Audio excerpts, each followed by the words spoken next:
क्या आप बेड पर बैठकर खाना खाते हैं? क्या आप पुराने या टूटे बर्तनों में खाना खाते हैं?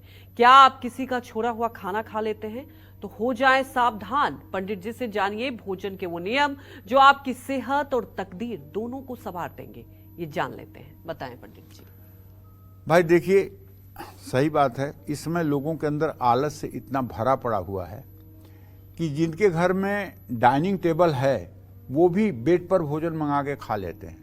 अब मैं आपको भोजन से जुड़े ऐसे नियम बताता हूं जिसका पालन करके आप अपने दुर्भाग्य से पीछा छुड़ा पाएंगे। बेड पर बैठकर भोजन न करें, टूटे पुराने और खराब बर्तनों में भोजन न करें, कभी एल्यूमिनियम के बर्तन में भूलकर जीवन में एक बार भी भोजन न करें, कलेश में, ज्यादा शोरगुल में, पीपल और बरगद के पेड़ के नीचे बैठकर कभी भोजन न करें, मलमूत्र का बेग अगर है और या क्रोध आया हुआ है तो उस समय भोजन न करें, खड़े होकर जूते चप्पल पहनकर भोजन न करें, किसी का छोड़ा हुआ या आधा खाया हुआ भोजन ना करें। लेकिन पत्नियां पति का भोजन कर सकती हैं, बेटा बाप का छोड़ा हुआ भोजन कर सकता है, इसमें कोई दोष नहीं है। लेकिन ये मैं नहीं कह रहा हूं कि आप कल कोई ईमेल कर दीजिए कि अरे तो पुरुषों को कह रहे हैं कि पत्नियां जूठा खा सकती हैं, ये तो बहुत अन्याय बोल रहे हैं। तो इसलिए क्षमा चाहते हुए सनातन धर्म की बातों को बोल रहा हूं, इसमें मेरी कोई गलती नहीं है।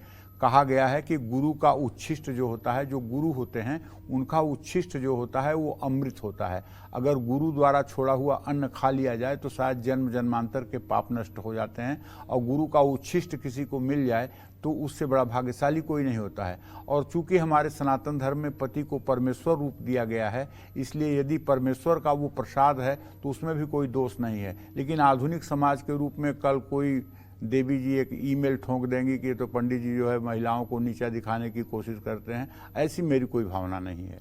और अगर ऐसी आपकी भावना हो तो मत भोजन करिएगा, मैं कह भी नहीं रहा हूँ। लेकिन चूंकि सनातन धर्म की कुछ मर्यादाएं, कुछ शास्त्रों की बातें हैं जो मैंने कह दिया, तो एक बार खाना छोड़कर उठ जाइए तो दोबारा खाना ना खाइए। जो ढिढोरा पीट कर किसी को भोजन कराए उसके घर भोजन कभी मत करिए। खाने की थाली को कभी भी लांघे नहीं। जिस भोजन में बाल या कीड़ा गिर जाए ऐसा भोजन ना करें। खाना खाने के बाद थाली पलंग या टेबल के नीचे ना रखें। जय मां विंध्यवासिनी। दर्शन 24 यूट्यूब चैनल को लाइक करें, शेयर करें और सब्सक्राइब करें।